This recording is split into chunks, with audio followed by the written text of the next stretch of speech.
Cleo. Gosh, she calls her my uncle, isn't she? Pardon? Uncle. She loves that word. Uncle. And then when he comes, she goes all shy. Yeah. Yeah, she's like all shy. So how are you, Mum?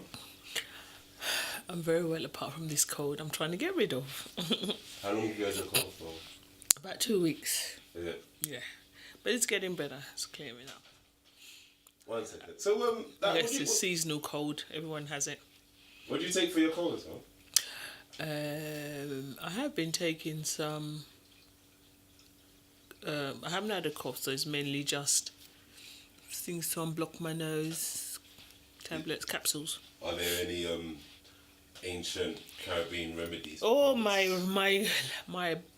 brandy and lime with honey. Yeah. I've been taking some of that. Yeah. And rubbing myself down with Vicks. Oh yes, good old Vicks on the chest. Oh, I should switch off my phone. Yeah. I'll put it on silent. Yeah. Yeah. So how's things been these last couple of weeks, months since the last time we spoke? How have you felt? Since a lot has happened since we last spoke. Mainly, obviously, the passing of my mother, yeah. Which has been pretty interesting, and now the aftermath of that is even more interesting. Why was the passing of Granny interesting? It was interesting because I think I was trying to... It's something that I knew that was going to happen at some time, but it was how I felt about it, I think, that was interesting. Or how I was going to feel about it when it happened. Yeah. And then when it happened, how I felt about it. How did you feel? To be honest, I haven't... Unless someone knows me and understands me, they might not understand my answer to that. I don't feel anything at all. Because I feel as if I lost my mother a long time ago anyway. Yeah. So to me, it was just somebody I know that passed away. Yeah. I didn't have any emotional attachment to her passing. Yeah. Which sounds very sad, really, because it's like I feel as if I've been deprived of grieving the loss of my mother. Because even though I felt I lost her a long time ago, it wasn't even a grieving, it was more a hurt rather than a grieving. Yeah. So I don't feel as if I've ever grieved the loss of my mum. Do you think you ever will? If we can't say how we will or won't feel tomorrow, we don't know how we'll feel tomorrow. Maybe one day it might hit me, maybe it never will. But I do feel like I feel totally indifferent towards when I hear people talk about like the mum, or when I see, they've lost their mum, or I just don't feel that at all. Yeah. For mine. What does that say about your opinions of family in general? Or what are your opinions of family in general, if that's your feeling for your mum? That's only because, but that, my feeling about family is still that very important. And I think that's what makes it worse. Yeah. That's what makes it harder, because I know the importance of family. Because I know, as a mother, I know that love for your children is. And I don't feel my mother had that love as a mother. And that's what makes it more important for me to show that love to my children and to understand and to bring my family together, because I'd hate to think that something like that happens to me and my family is so divided as how I feel my mother has left us divided. I'm sure you'll be fine on that point, Mum. I hope so. I hope so. But no, it's my opinion on family is still very much the same in that respect. Does your relationship with your mum, or the lack of relationship with your mum, still have a part to play in you now? To a certain extent, I think yes, it does. Because I think I know some people sometimes try to say to me, it's not my mother's fault. It's, to me, making excuses for her, reasons for her. But to me, I just think a mother's natural instinct is to always protect her children, always do the best for her children, and her children comes first no matter what. And whatever was lacking in my mother's life, that wasn't the case. I don't know, but I can't think of anything that would make that point different for me where my children are concerned. Hey, but so what do you feel like you've missed from the relationship that you didn't have with your mum? That thing called unconditional love. Really? Simply that. Unconditional love. Because that unconditional love means it's almost like no matter what you say or do, I still love you. And I might not like you sometimes, but I still love you. And that's the bottom line of anything. And the way I don't feel as if I've done my mother anything to cause her not to love me. Yeah. But obviously... You feel like your mum didn't love you? Not how a mother loves her child, no. I personally feel my mother was a very selfish person and really just put herself first. That's how I feel. I don't, because I think now that she's passed, and as a result of certain things, I don't feel that she did. And even if she did, she might have done in a small way, maybe. You know, some people might say, no, that's wrong. You know, she did love you, but my mother, her children, her 4 children that she had, she did not treat us all equally, and that's evident. And then that makes you wonder, did she ever love you as one of her children? Do you ever resent any of your other siblings? No, not at all. No. I've never resented them at all. Do you ever think you'll reach a place of forgiveness? For her? Yeah. I mean, I do forgive her, don't get me wrong. I don't hold any grudge towards her. In fact, the sad thing about it, I don't feel anything. So I don't feel angry towards her. I don't feel I'm holding a grudge. I feel totally indifferent. I don't feel bitter towards her. So I suppose sometimes I felt sorry for her in a way, because I think, I can't speak for her, she's not here, but I think she had her own issues which she dealt with very badly. But as far as I'm concerned, I don't hold any resentment towards her or anything. So I don't feel I've got any forgiveness to me. It's there. You said something important, as she dealt with things badly, probably because of what? An experience or something. Mm-hmm. Does that create a degree of empathy for how she may feel? That's why I said, to a certain degree. That's why I said I feel sorry for her. I feel sorry for her in that way. Yeah. Which, although I feel sorry for her because of that, but at the same time, it still showed me that I could be wrong, but this is how I see it. She put herself first rather than her children. So to me, it's like, no matter what's happened around you, what experience you've got, when you have children, they are the number one. They come first no matter what, and I don't think that was the case with my mother. So although I have empathy with her to a certain degree, and I feel sad for her, but at the same time, I think there was a certain level of selfishness on my mother's part. Do you feel like you have closure? Yeah, I do now. I do. Yeah, because there is closure, because it's almost like she's gone. There's nothing more. There's nothing more I can. There's nothing more to find out. There's nothing more to know. You know, unless somebody came up to me now and said, oh, this happened or whatever, but there's nothing I can do about it anyway. So to a certain degree, yeah, there is closure. To a certain degree. Because I feel she's taken a lot of stuff to her grave. So in a way, that is a closure, because I'm never going to know the real or full or true story of things.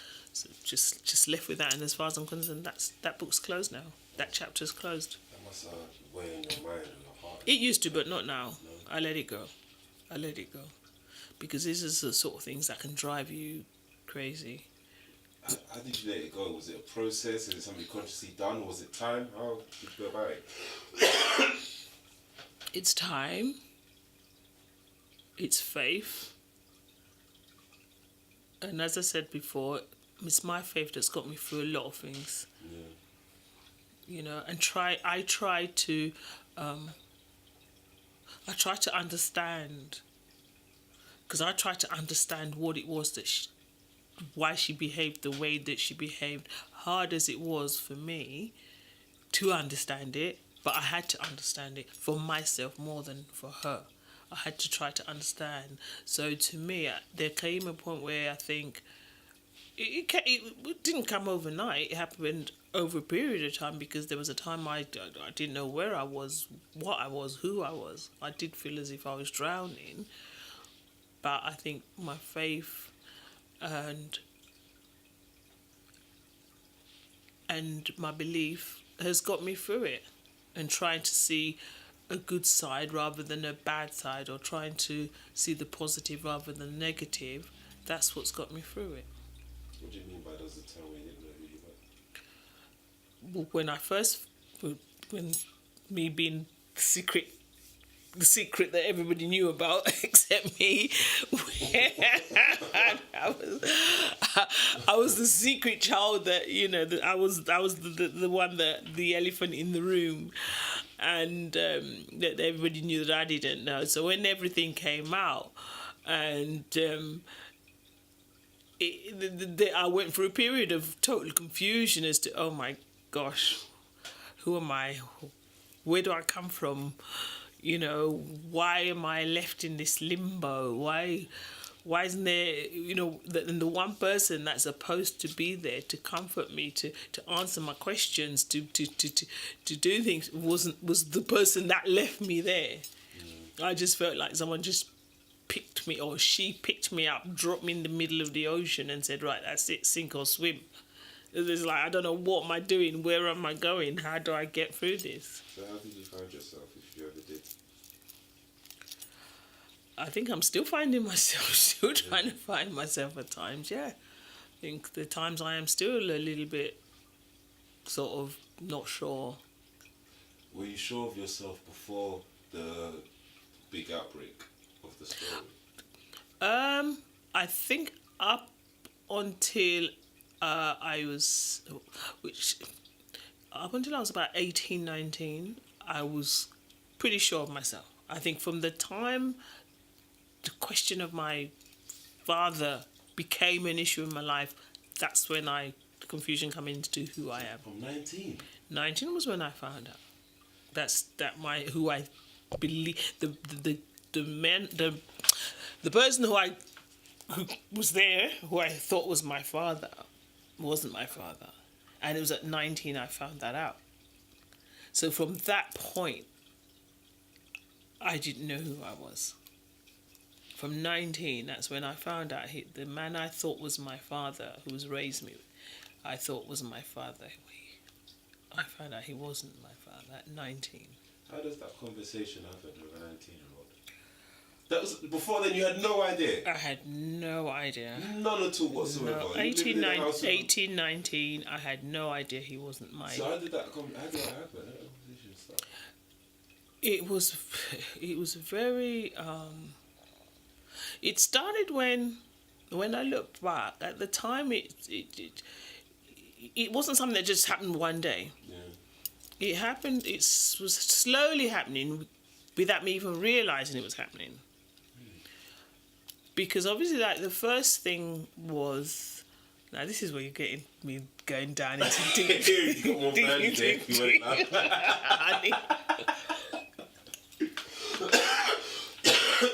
This is the first time this is now going on record now. This is going to cost a lot of money. This is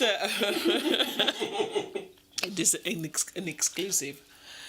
Right, yeah, 1819 was, I think, a turning point in my young life, because at that age you're young, you don't know anything about life. I remember growing up, I think the first thing that struck me was obviously my surname was different to my brother's, because my surname was Anthony and they were George. And I remember going to school, and it was only when you got to sort of junior school, and then I had my brothers in infant school or whatever, and then I said, "Oh, this is my brother." And it's, "Well, how can he be your brother? His name is George and your name is Anthony." So there was a lot of times that people used to sort of say, "Oh, but how come he's your brother? How come you don't have the same name?" And at first it was, I thought, "Oh, that's a good one. I don't know the answer to that." that was the first time, like, oh yeah. When did you start questioning it the first time? From school, from people to say, Roughly what age? So I would say from about 10, 11. Okay, go on.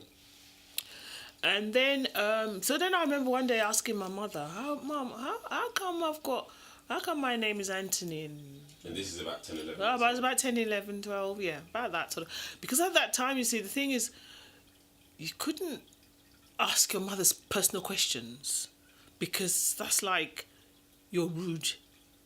You know, so you had to kind of be careful with sort of questions you ask or things that you said. And our household was quite strict, really, in certain things that you can say and don't say. So I remember saying to my mom, "How come my name is different from my brother's?" And she said, "Oh, well, it's because, you was born before me and your dad got married." And that was it. And I thought, well, plausible, exactly. So if Mum says that, yeah, nothing wrong with that. Because her name was Anthony, I know that. So, yeah, that's fine. So I accepted that. And so then when people ask me, "How come you're..." So then I said, "Well, yeah, I was born before Mum and Dad got married." But then it got me thinking, but then how come my mum never changed my name? And how old were you when you started thinking that? About 14, 15. Okay.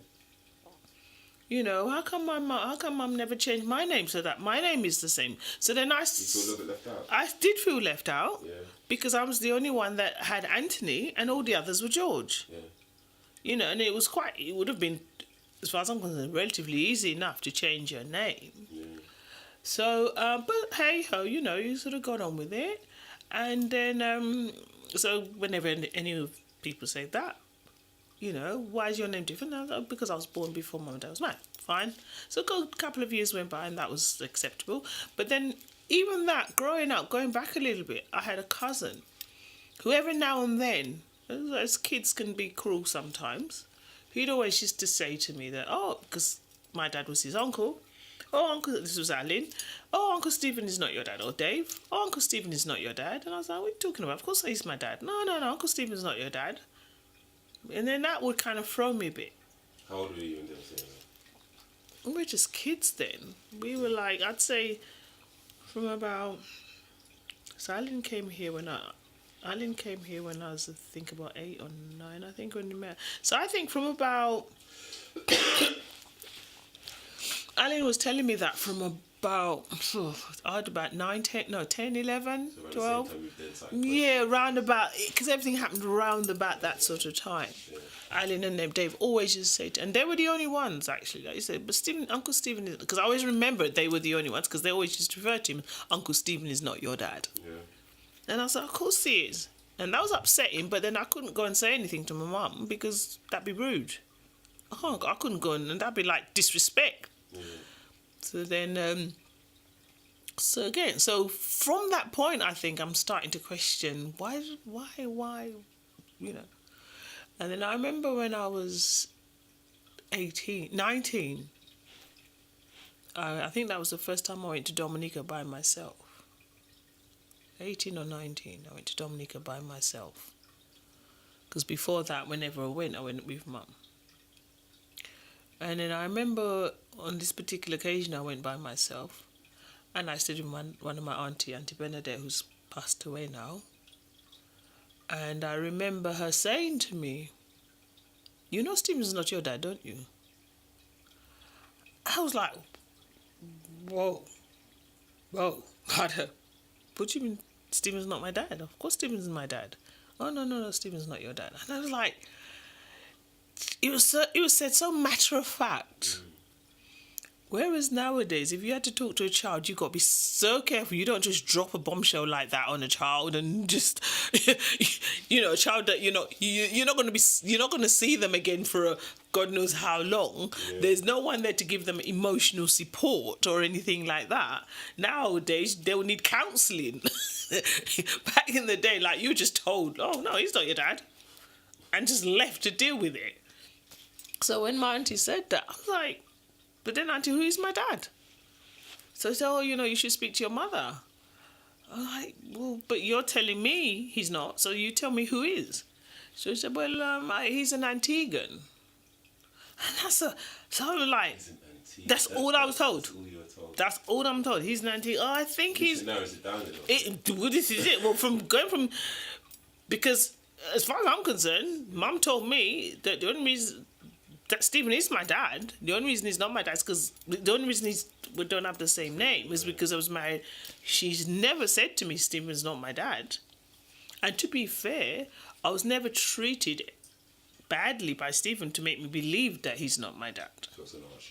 No, he never treated me any differently to say like, oh yes, he treated the others better than he did me. No, he didn't.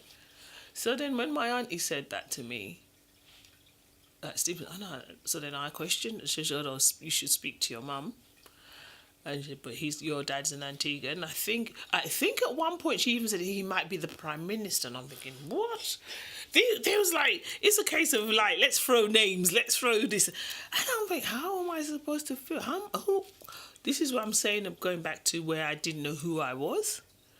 It's like, so after my auntie tells me this, I come back to England now, and I'm thinking, I might have like brothers and sisters out there that I don't even know. My dad might be, so Stephen's not, and he was like, and I couldn't talk to my mum about it, not at first. So when you got back to England, you didn't say anything? I couldn't. I had to kind of build up the courage. Sorry. How do I go to my mother and say to my mother, I understand that Stephen's not my dad? How... you got to understand, in those days, you don't speak to your mother like that. You don't come to your mother and ask questions like that.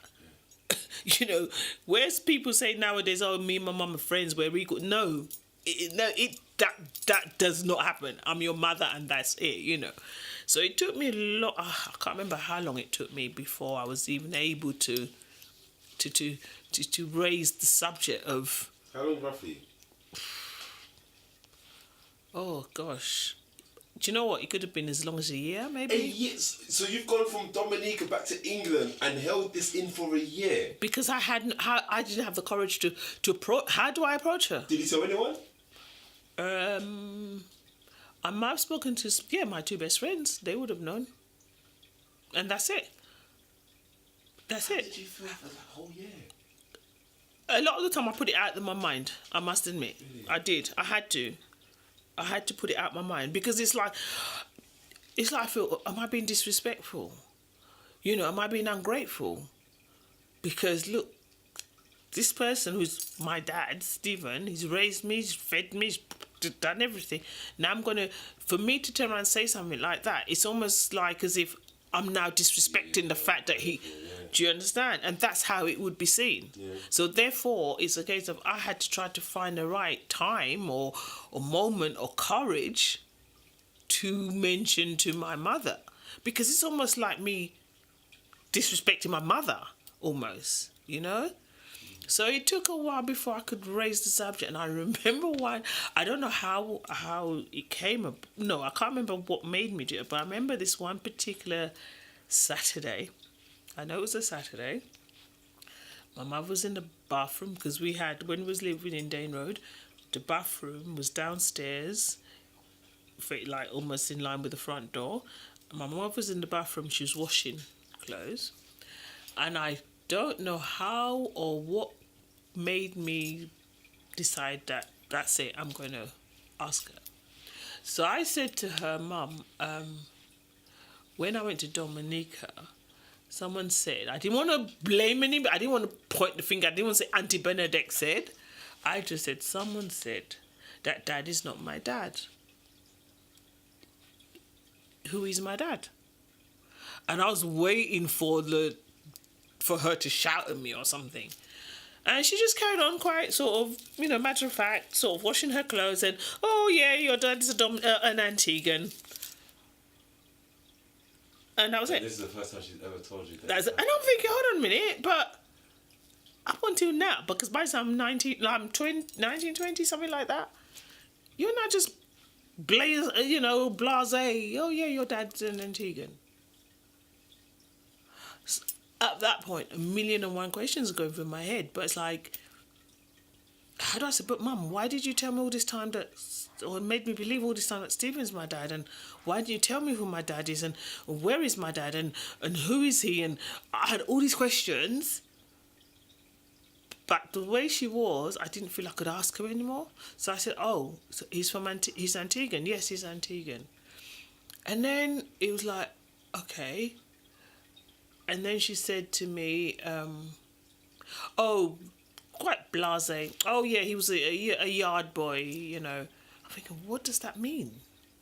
What does that mean even? And that was it, end of story. She's finished with me, she's washing her clothes, and that's it. Left me standing there, and that was it. And at that point, I'm just totally wrecked with, okay. So I think at that time, I can't remember if I spoke to Leslie at that time, because me and Leslie was quite close, and I would have spoken to Les. Mervyn would have been younger, my baby brother. I was like his mother. Esmond was not around, because Esmond might have been in the Falklands at that time. Dates I'm not really good at, but I know Esmond wasn't at home a lot of the time because he was in the Falklands. And so then for a long time, again, good couple of years, my father was just a yard boy, and that was it. Did you from Antigua. Did you bring this up with Stephen? No, I couldn't. I couldn't do that. Never said anything to him about it. Never mentioned it to him. How's your relationship with your mother and him after that? Up until then, it was, it was still fine, because it's almost like I had to deal with this myself. So it was like an internal thing for me. So to them, they carried on. My mother carried on like nothing. Whether she told Stephen I'd ask questions, I don't know, because it was never brought up. It's never talked about. No. Was this conversation ever addressed or brought up No, again? not for many years now. When did it come up again? It came up again maybe after they left England and went back to Dominica to live for good. Then on one of those occasions, my mum came back to the UK by herself, and by that time, I think I was feeling a lot braver. By that time I was probably in my... Was I living here? I can't remember if I was living here that time. So I'd have been in my late 30s, maybe early 40s. So in your late 30s, early 40s, did you start to pluck the conversation? To have this conversation with my mum, yeah. Okay, fine. And I remember we was at Leslie's house, and I can't remember how the conversation came up. I just cannot remember how the conversation came up. And we said, she was talking about it, and then she said, oh, Mum, you like, about my dad. And she said, oh, yes, it was a yard boy. So I said, well, who is he? What happened? Oh, yeah, it's like she sort of said how she worked. She worked in as a housekeeper in Antigua, and there was a guy there, but she didn't actually say whether they had a relationship or how it came about. And again, I felt I was intruding in her personal affairs if I ask her too many questions. Your personal affairs too, though. Yeah, yes, I know, but then it's like with her, So then she said. Then there was a time she had a conversation. She said, "Oh yeah, it was someone she was having a relationship with." So I'm thinking, okay, so we've gone from a yard boy who seemed insignificant to someone who's having a relationship. I'd like to know a bit more about him. So then from there, it was, I've lost track now. I'll have to think back how, because sort of events happen in that time. So then I remember her. Oh right. So then I remember she came here. She was stopping here one day, and she said. So while she was stopping here, I found between me and Leslie, we thought, and Mervyn, because Mervyn was here as well. She was acting strange. She was saying she didn't want to go back to Dominica. She wanted to stay here. She said that Stephen was treating her badly, and we found that like really shocked and surprised because we know he worshipped the ground she walks on. Anyway, I remember she stayed here one night, and then I was lying on the bed sleeping. Oh, sorry, I was just lying on the bed. I wasn't sleeping. I was just talking. And then I said to her, that's when I felt I can speak to her now. I feel like I'm a big woman now, so I can ask her question. So I said, Mum, okay, you've never really told me anything about my dad. So I'd like to know more about my dad, about me, who I am, where I come from. So she says to me, and I'll never forget this, oh, you want to know about your dad? You want to know how you come, what did she say, how you came to be here? She sort of says. She says, I was raped. That's how I had you. I was raped. And I'm like, I felt like someone had just punched me in my gut.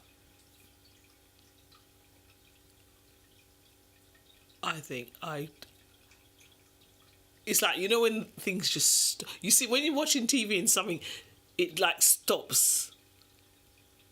I just felt everything stopped. She said it's so kind of like in a kind of a, like she's chucking something at me. And I'm like, wow. And the way she said it, there was no thought for me, because it wasn't about me, it was about her. She's dropping this bombshell on me with no thought to how I feel or the effect of it on me at all. I think I never slept that night. I never slept that night at all. So I'm like, because from the time someone says they've been raped, to me, you got this vision in your mind, and you just think, oh my God. And then part of me felt sorry for her. Part of me felt, oh my gosh, you must hate me because you must see me as a result of this rape. Then it's like, I went through a stage where I didn't really like myself. Because I thought, oh my gosh, this is how I've come to be here. I'm the result of this attack on my mother.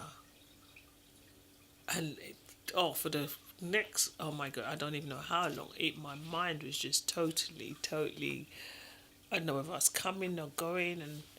But the funny thing is, that was the night. The morning we went to Mass, and coming from Mass, I was talking to her, and I said to her, Mum, I can't stop thinking about what you said to me last night.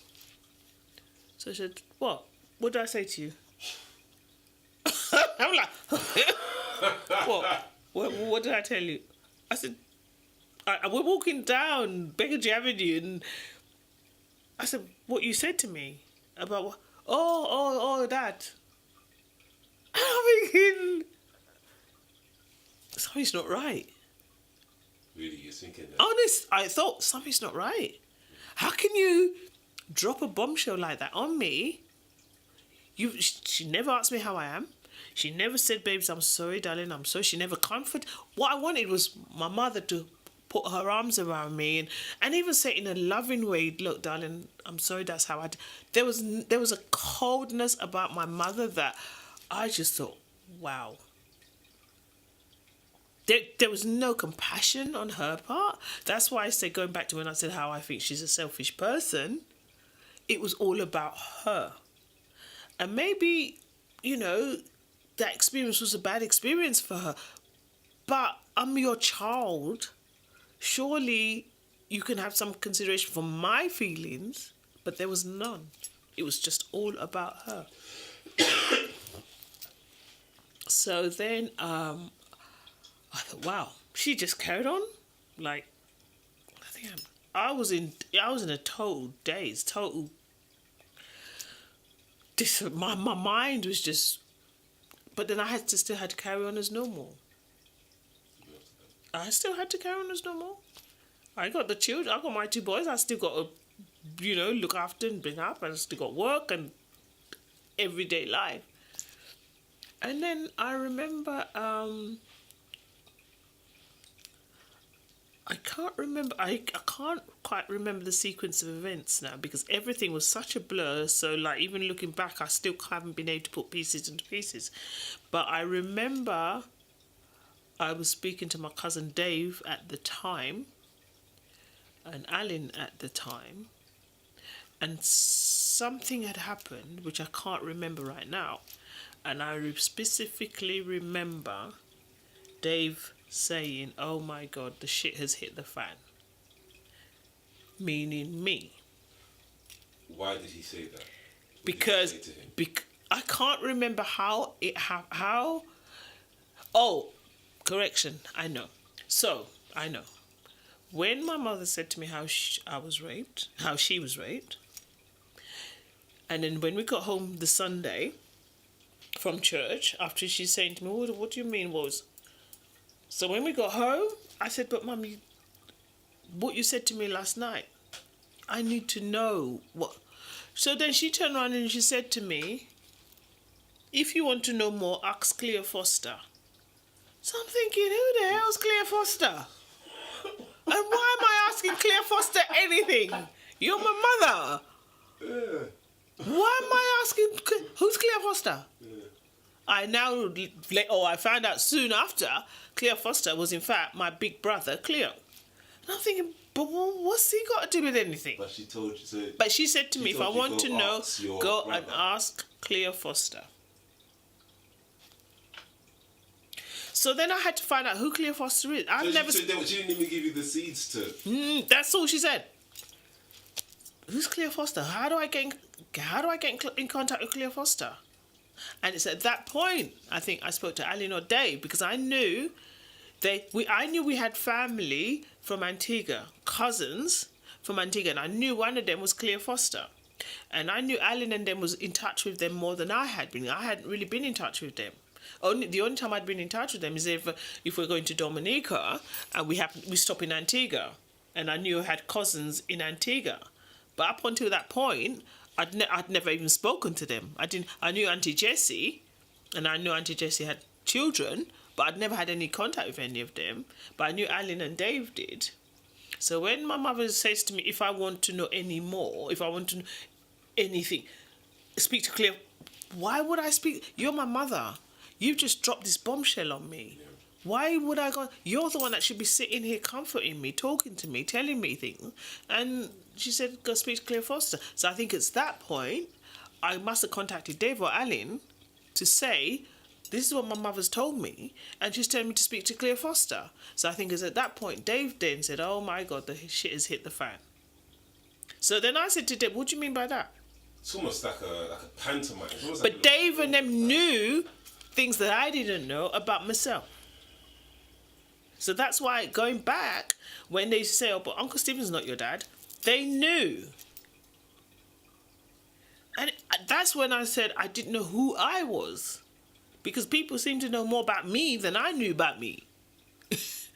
You understand? So it's like, I was told I was the secret that nobody really talked about.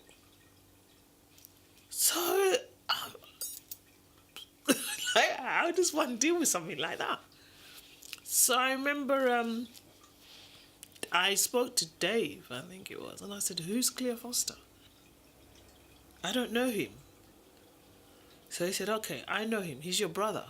I'm like, "What? Excuse me?" People are just dropping information on Just like that.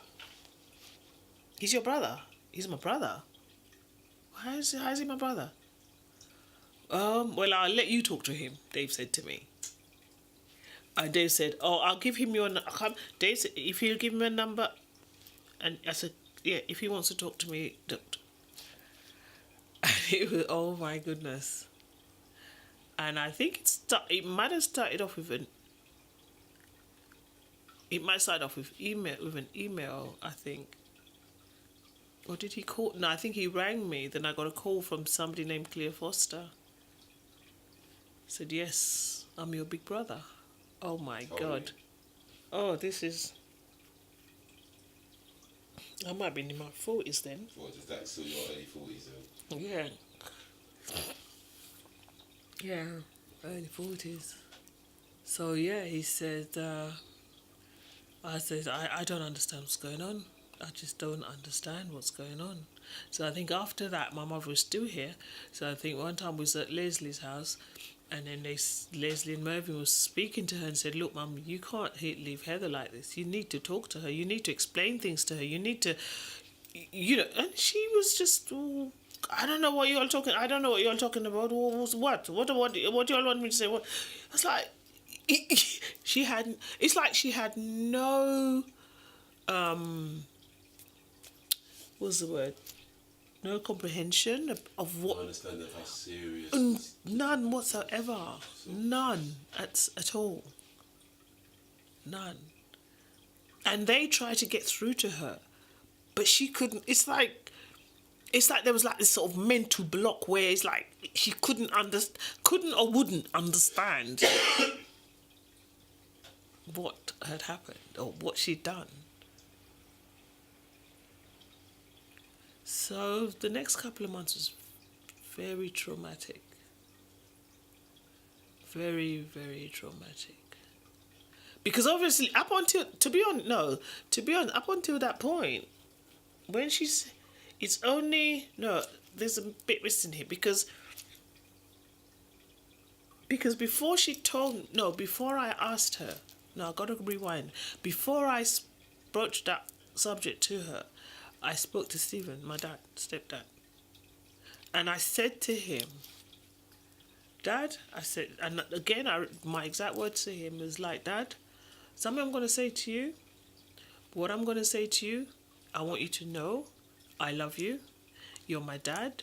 You raised me. You've raised me. I love you. I'll always love you. But I want to know who my real dad is." And he turned around and he said to me, "Hev, you have a right, Head, he used to call me Head, you have a right to know who your dad is." I said to him, "Do you know who my dad is, my real dad is?" And he said, "No." I said, "You don't know?" He said, "No, I've never asked your mum and she's never told me." Wow. I said, "But Dad, I would like..." About 40 years now, though. I said, "Dad, I would like to know, but I don't want you to feel that it has changed how I feel about you. Yeah, I still love you because you're the one that raised me. Are you okay with it?" And he said, "Yes, you should know who your dad is. Yes, you should know." So I got his backing to go ahead and do it. Which then gave you the confidence. Which then gave me the confidence to ask. That's why when he then turned against me, I was just totally, I could not understand. We'll get to that. So yeah, so I got his back. He said, "Yes, you should know. You have a right to know who your father is." So then, it's only afterwards, when they're telling me, this Cleo Foster's my brother. Hold on, who's Cleo Foster's his father?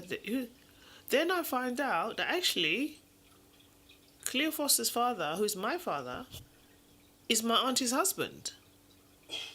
So my mother went with her. It's her. So my aunt becomes my stepmother. And it was like, how? Sisters, I mean, sorry, your mum's sister. Yeah, my aunt is now is also my stepmother. So then we put the subject to my mum. So hold on a minute. So mum, this is Auntie Jessie's husband. And then she's like, well, so he raped you. And then I'm being told, no, it wasn't a rape. They were having a relationship. Now my mind is just totally blown. My mind is totally blown. Because she's saying she was raped by him. The more you made inquiries, you're being told they had a relationship. Because then I spoke to my aunt briefly on one occasion, who said they were actually having a relationship that she knew about. So that's when my mother was staying with her, but then when she found out about it, she sent my mother back to Dominica. But then then I had another issue. She was having a relationship with her brother-in-law, but then she's accused him of rape. So for me, gosh, how does somebody deal with stuff like that? And how can a mother drop that on her child and have no thoughts as to the effect that would have? So that's why I say to you, although I feel sorry for her in a way, on the other hand, I just think you're a very selfish person, because you never once thought about me, about my feelings as your daughter. Everything was always about you. So, a lot of questions, I was able to get some answers from Cleo because he was older and he was in Antigua. But I still, to this day, don't know why, and obviously I'll never know why she directed me to Cleo. I don't know why she did that. Rather than her answering my question, why she directed me to Cleo, I don't know. What was your relationship with your mum after that? After that big revelation? That was it. It was a strained relationship after that. There was a lot of, because then she sort of backtracked on a lot of things she said. She accused me of of making things up, and the relationship just went downhill after that. It was just, we didn't speak for about a year. Didn't speak to her. She just, I was just trying to get to grips with all what she told me.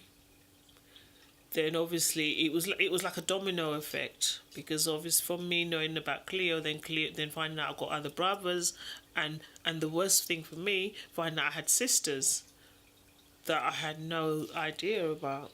And then it's like the onions I'm peeling, and the more you unpeel it, the more tears are coming down, the more painful it was, because it was like learning new things every day, and it was very, very painful. And the one person, to me, the one person that should have been there to help me through it wasn't there for me. That's why I said I lost my mother a long time ago, because to me at that point she wasn't a mother to me. She was just a very selfish woman who was just thinking of herself. She never apologised. She didn't feel she had anything to apologise for. She didn't feel she had anything to apologise for. You said Stephen turned against you as well. When did that happen and how did that happen? Is your nose bleeding? He was bleeding. Because I think what it was, after Stephen after my mother went back to Dominica, and we had to persuade her to go back because she didn't want to go back. She went back to Dominica, and I think where Stephen loved her so much, I don't know what she told him, how she put the stories to him. And then obviously they knew then I was finding out about that I've got siblings. And I think the puzzling thing about it, I think my mother underestimated me, because once she dropped that bombshell, once that Pandora box was open, she couldn't get that elephant back in there. She underestimated me by not realising I'm not just going to let it rest. Once you tell me something, I want to know more. I'm going to ask questions. And I think that's what she didn't expect. Not only am I going to ask questions, but I'm going to find out who I am. And if I've got siblings, who are they?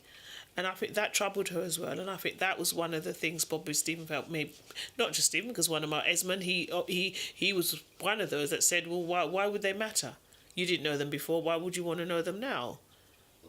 I'd never forget him saying that. And I was like, but I now know them as my brothers and sisters. That relationship, a brother and sister, is different to a cousin. So where they were cousins before and didn't have much to do with them, through no fault of ours, I now find out they're my brothers. And some of them didn't know. Some of them, they had hints. But it was, again, I was a secret that nobody talked about. So although some of them found or knew or thought they have a sister in England, that's all they knew. That's all they knew. They didn't necessarily knew who that sister was. They were just told. They knew, but you didn't know. Say it again? It seems like everyone knew, but They knew something, but they didn't know. Not everybody knew exactly what. They knew they had a sister in England, but they didn't know who that sister was. Cleo had an idea. No, I think Cleo was told he's got a sister in England, but he didn't know who the sister was. So until it all started coming out, then the pieces started fitting. do you hold or feel some sort of resentment against the cousins who never told you, knowing that they knew this whole time, and you knowing that they were cousins? To be honest, I don't hold resentment, because I think at the time as kids, the kids are just kids. And when you grow up, You go out with them, but I think with them they were just listening to stuff that they heard through when big people talking, and they heard things and they repeat. But no, to be honest, I've never held any resentment towards them. For some reason, I haven't. I thought they were cruel but then I just think sometimes children can be cruel without realizing they. But you're a child up into a certain point, and then it's not really excusable. I know, but no. To be honest, I've never held any resentment towards them for some reason. I just haven't. 20 years of no questions. 20 years with no questions whatsoever. So you went 20 years, just having this whole thing in your head from 19 to your late 40s. Yeah, because every time I tried to find out something, my mother was just shut down. Because as I said, I've gone from like Stephen being my dad, to him not being my dad, to my dad being a yard boy, to him not being a yard boy, to him being someone that she knew. I think she gave me about 3 or 4 different. So I think over a period of time, it's almost like every so often I might ask a question or it might come up and I've been told a different story. So it's like, because your mother, whatever she tells you, believe her. So whatever she told me, I believed it until I was obviously old enough. I was asking more questions. And the worst thing is to when things wasn't making sense, the pieces weren't fitting, and then it's like, you can't imagine that your mother's lying. Yeah. Do you know what I mean? Yeah. And lying to you. So something's not quite right. So you've got to find out more. But the more you find out, the more you think, but that don't make sense. But then it's like you're the bad one because you're digging too much. What would you rather have? A better relationship with your mum or knowing your siblings? And a better relationship with your mum means you have no idea who they are. But you haven't. Or, I don't know, whether you do know, whether you don't know is irrelevant. But I'll just... what would you rather have? So you either have the relationship that you have with your siblings, you know who they are, but obviously you've had no relationship with your mum or the other. What do you prefer? I know there's that saying, ignorance is bliss. But is it? If I didn't know about them, then the relationship with my mum would probably have carried on. But then I think whatever, secrets don't stay secret forever. They'll always come out. And she was carrying a big secret. She was keeping a big secret. And it would have come out eventually. Could have come out later, but it came out when it did. I wish it'd come out sooner, then maybe things could have been handled differently. in a different way. Maybe I handled it wrong when it all came out. I don't know. Do you know what I mean? Because obviously it resulted in the breakdown of the relationship I had with her. But I don't feel that she did anything to try to rectify that relationship. Some people might say, people of the older generation would say, well, she's your mother and you're supposed to accept whatever she says and does. End of story. But I'm not of that generation. You don't just accept things right or wrong. Do you know what I mean? If it's right, it's right. If it's wrong, it's wrong. There's no two ways about it. So to her, it's like, I had no right to go digging or to find out. So when she told me that she'd been raped, I should have just left it at that and do no more about it.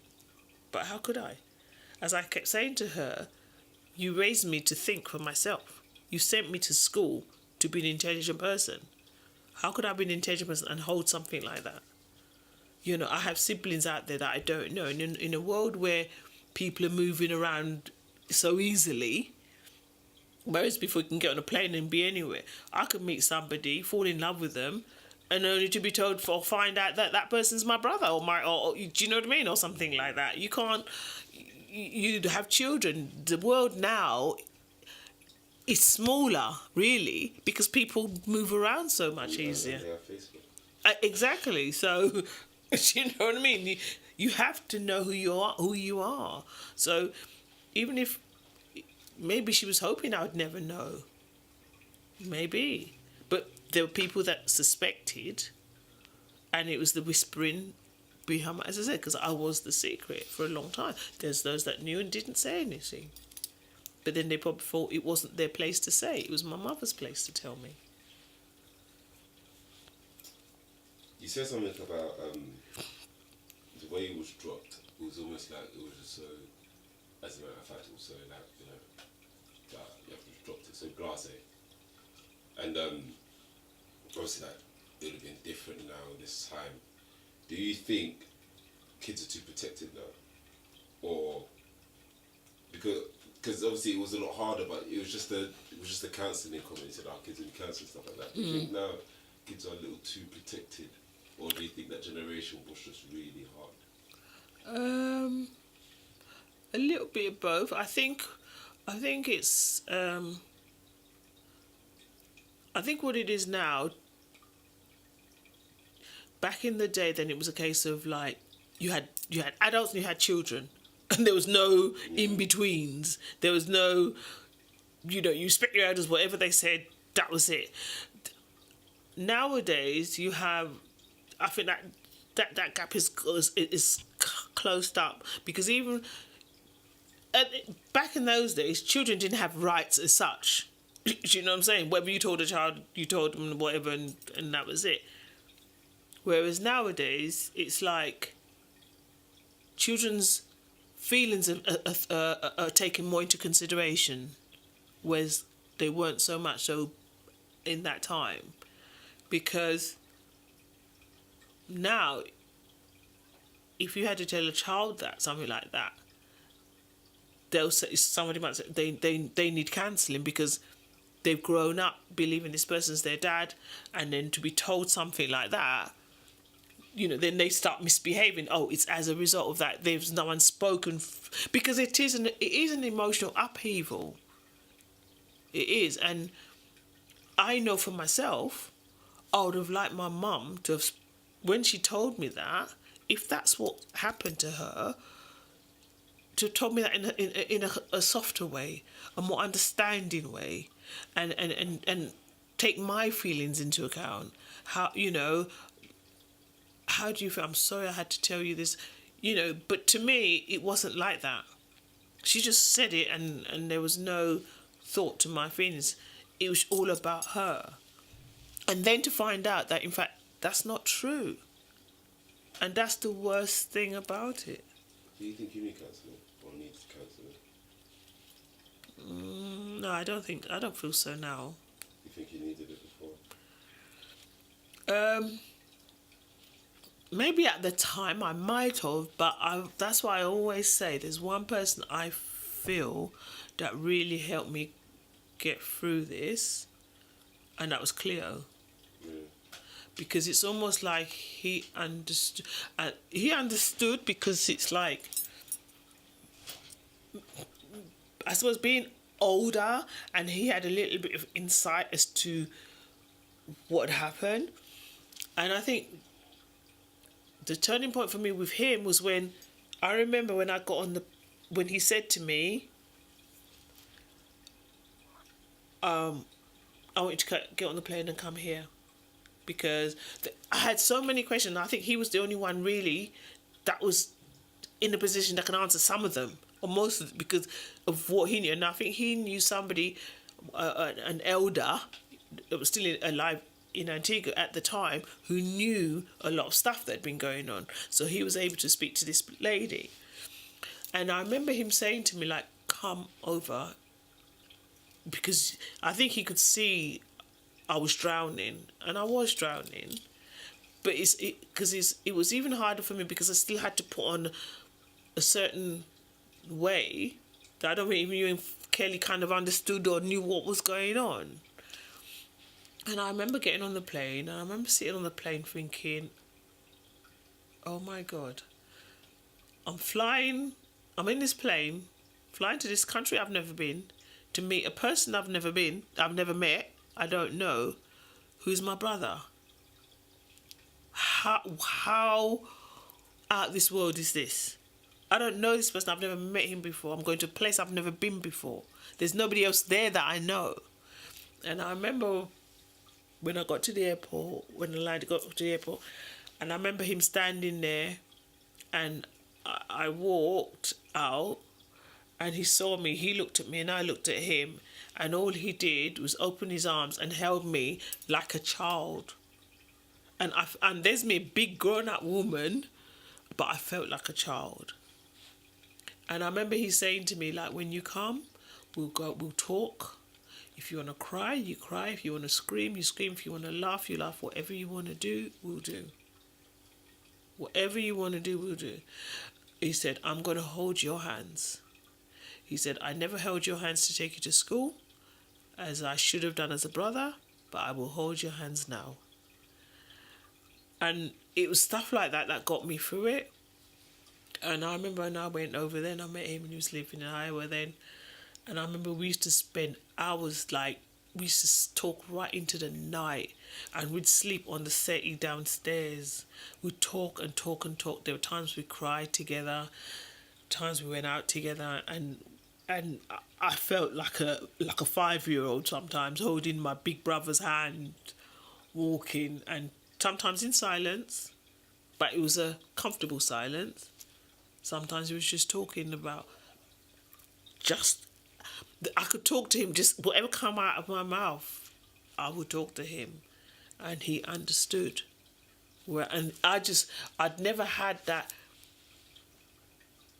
feeling of this big brother's protection before, and that's what Cleo, and I do feel like Cleo's the one that helped me get through the worst part of that.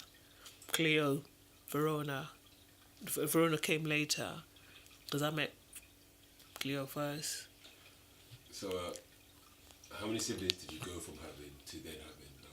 So I've gone from having 3 siblings to having 13 siblings. So you just inherited 10 siblings. Yeah. Yeah. That's Yeah. how you feel. Oh, wow. Sometimes I think, oh my gosh, I have all these siblings. Sometimes it makes me feel a bit sad sometimes as well, because I just feel like if I'd known them from time, I'd have built up a good, I would have built up a relationship with them, because not all siblings have good relationships. So there'd be some that you might get on with, some that you don't get on with. But at least I would have had that chance to have had some form of relationship with them. Because there's, as I said, there's 1 or 2 that sort of think, oh, well, they feel no way about it. Yeah. And you can't blame them, because at that stage in your life, you think, it's no big deal, So, but those that reached out to me have really embraced me, And sometimes it makes me feel sad because I'm thinking, because it's like if we get together and they're talking about when they were things that they did, which I never had. And the other thing that I feel sad about is that I have half siblings. I have no full brother or sister. All my siblings are half.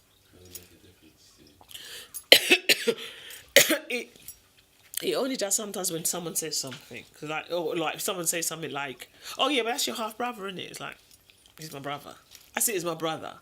I remember having an argument with somebody one time because like, said, "Oh yes, your half brother." I said, "No, what half is my brother? He's my brother." End of story. No, he's your half brother, and people do say that. Oh, he's your half brother. Not just to me. People just say, "Oh yeah, they're not full brothers. They're only half brothers." I totally agree. Totally understand. Totally. But I'll be in all Leslie and Mervyn are the only two. I mean, excluding the others for a minute. Mervyn and Leslie has never ever made me feel I'm only their half sister. To them, I'm their sister. End of story. Like now, obviously, Cleo, I'm his sister. Verona, David, Aldering, I'm their sister. Do you know what I mean? But there are people who sort of say, "Oh yeah, no, he's your half brother." No, he's my brother. No, but you're only half. Do you know? So. Do you? Does that still leave questions? Does that still leave? Because I'm just thinking, if it was me, I just wouldn't be or feel satisfied. But what more can you achieve, can get? Yeah. Because you only strive for something that you know that you can achieve at the end of the day. It's like if there's no end goal, there's no point. Yeah. And there's no end goal now, is there? Yeah. Do you know what I mean? My mother's passed. My father passed. Before you even got to know. Before I even got a year after I found out. A year after you found out, that's horrible. A year. That's horrible. After I found out who he was, he'd passed. A year. And that hurts because it's like, I could have got to know him. So it's like, sometimes I feel I'd be within my rights to have resentment towards my mother, but I don't, because she deprived me of that relationship. Because I could have, if she had told me, even from the early days when I was asking questions, if she had told me the truth, I'd have known who my father. I went to Antigua while he was still alive. I could have known my father. Did you ever speak to your auntie? Yes, I have. And what she said? The one conversation I had with my aunt about it was when she herself said to me, she said to me, my mother was not raped. She was very angry and bitter, but then I could understand that. But she wasn't angry towards me. But had they never had a relationship? I think after what my mother did, I don't think they did. So you've never grown up, but prior to you knowing who your father was, you've never grown up with your auntie and your mother having any type of relationship? Oh no, they did. Well, I think they kept in. I'm sure they kept in. No, but it was more Uncle Flace and Auntie Jessie that kept in touch. Not so much my mother and Auntie Jessie. So I think there was always something there. But obviously I didn't know what it was. But there was always something there between them. When I spoke to Auntie Jessie, after I found out all this, and then she said to me that my mother was a wicked woman. And this is her sister. She said, your mother, you see your mother's a wicked woman. That's how she's put it. And I'm like, wow, Auntie, why would you say it? Because she's a wicked woman. Your mother wasn't raped. And it was almost like she didn't want to talk about it after that. And I didn't push her. I didn't push her about it. And I can understand how she would feel. I had a lot of funerals lately, haven't we? Too many. But then we say that's life, really. That's life. How does it feel approaching a time now where people you possibly looked up to have grown are dying now? Because I was in a car with cousin Melina, and she said something where she says when she was younger, there was a time where like the two older generations were dying off, and then the older generation started dying off, and it's like now they're going. It's like the generation left. It's her generation, and she felt a little bit uneasy about that. Not uneasy, but it was just daunting. Mm-hmm.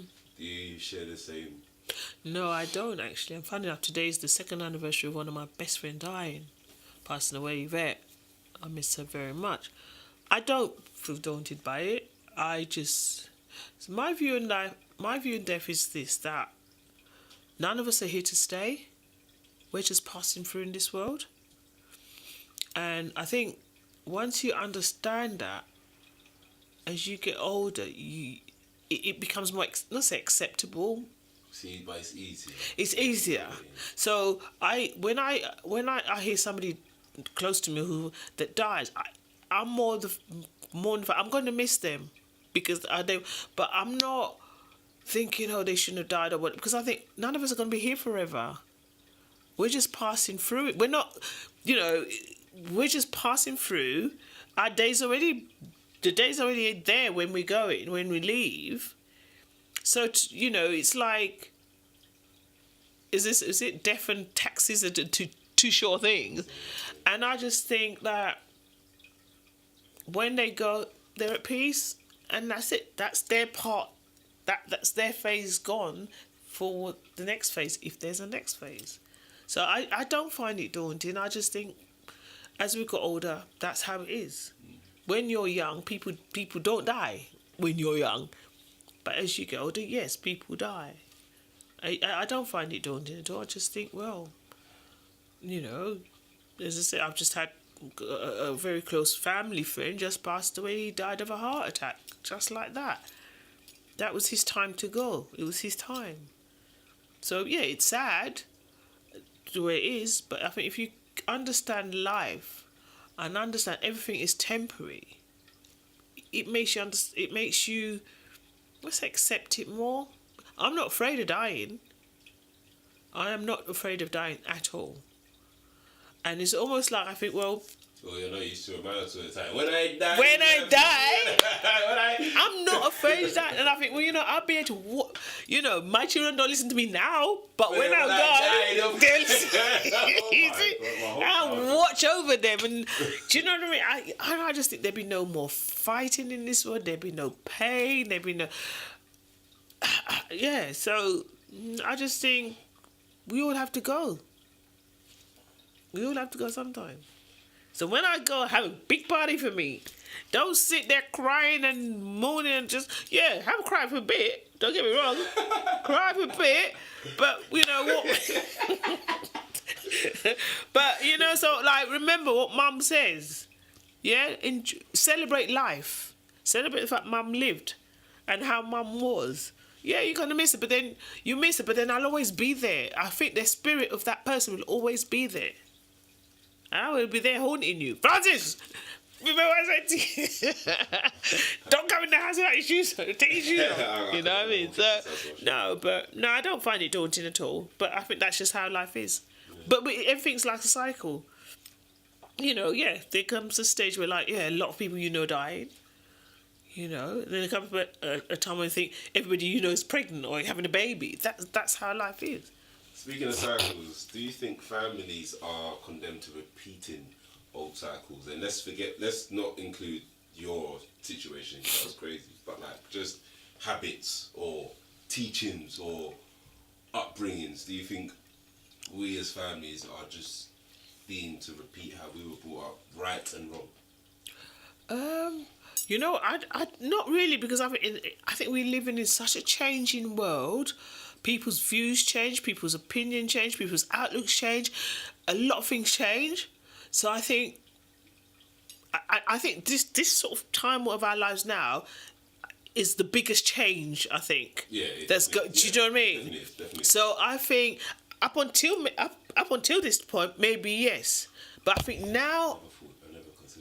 Do you know what I mean? Yeah. Now it's different. So no, people won't repeat because everything's different now. Everything's changed now. It's not the same. What's been the biggest change?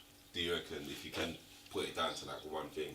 Or one of. What, in terms of? Just in terms from before to now, what's been like the biggest change that you think has probably affected society and the way we think and treat each other? Yeah, I think that probably the biggest change is the fact that I don't know how to put this. It's like up until a certain time, and it's hard for me to pinpoint when, you almost like had adults and children. Yeah?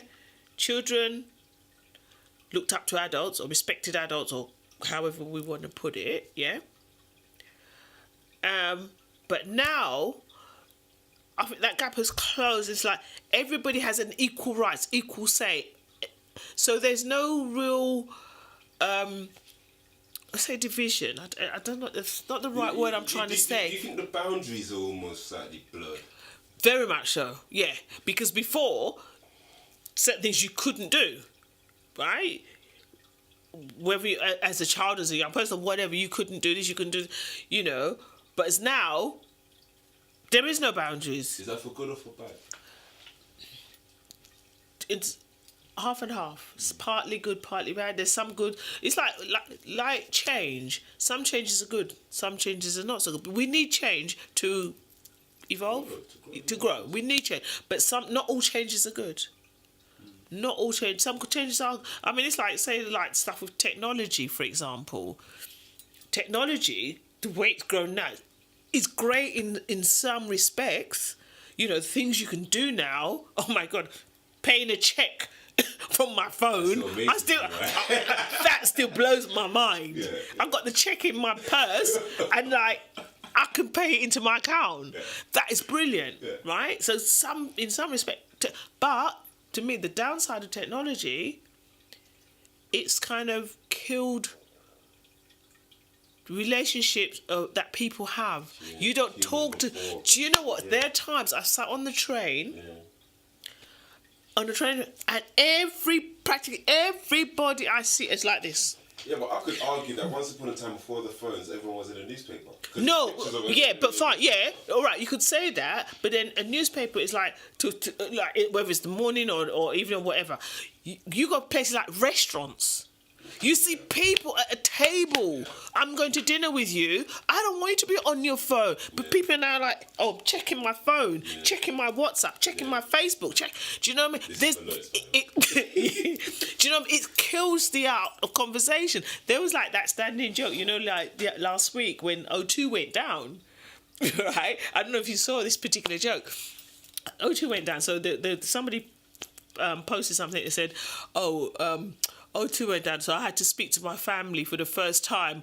I spoke to my wife and I found out she no longer works for Woolworths. Do you know what I mean? Yeah. Things like that, because people don't. Everyone's just like, you got all these followers, all these friends on Facebook. Friends on Facebook? Really? Do you know? It's like, what happened to the days where like you go out and you meet people, you talk to people? Now everybody's on their phone. Everybody, and like the downside of how is like the things people can say nasty things to people on. Do you know? And it affects people. It's not the same as like when people say things to you face to face, like you do with face to face. Yeah. Whereas now you got kids who are having depression or committing suicide because someone's put something nasty on Facebook or stuff like that about them. They don't even know the person. Yeah. You know, you got, was it trolls or whatever you call, where people can just put all these nasty things about you that don't even know you. Do you know what I mean? So, as I said, it's got its good points, but it also has its downside. To me, I think it's just gone mad. It's just gone totally. Would you want it to slow down maybe a little bit or rewind, or has this happened a little too fast for you? For yourself, 1 second.